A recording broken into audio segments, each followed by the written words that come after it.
দেখতে যেমনই হোক না কেন খেতে কিন্তু মাশাআল্লাহ অনেক সুন্দর হয়েছে। অনেক দিন পরে আজকে একটা কেক বানিয়েছি। ডিজাইনটা যদিও অত ভালো হয়নি, ক্রিমটা কেন যেন শক্তই হয়নি, একদম নরম নরম রয়েছে।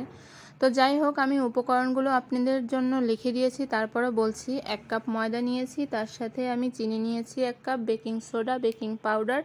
আমি শুকনো উপকরণগুলো আগে ভালো করে একটু চেলে নিয়েছি, তারপরে ডিম 3টা নিয়ে ভালো করে বিট করে নেব। যখন ফোমি ফোমি একটা ভাব আসবে, তারপরে আমি শুকনো উপকরণ আস্তে আস্তে মিলিয়ে নেব।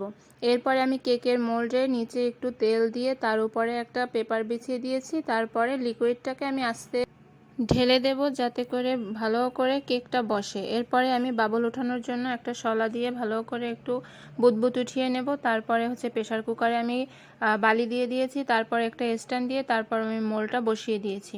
30 মিনিটের মতো লেগেছে কেকটা হওয়ার জন্য। এরপরে আমি ক্রিমটা রেডি করে নিয়েছি। এই যে আমার কেক স্লাইস করে আমি ক্রিমটা দিয়ে তারপরে কিছুক্ষণ ফ্রিজে রেখে দিয়েছি যেন ক্রিমটা সেট হয়। এরপরে আবার একটু ফুড কালার মিলিয়ে এই যে আমি ডিজাইন করে নিয়েছি। মাশাআল্লাহ কেমন হয়েছে জানাবেন। ধন্যবাদ, সবাই ভালো থাকবেন, সুস্থ থাকবেন। আল্লাহ হাফেজ।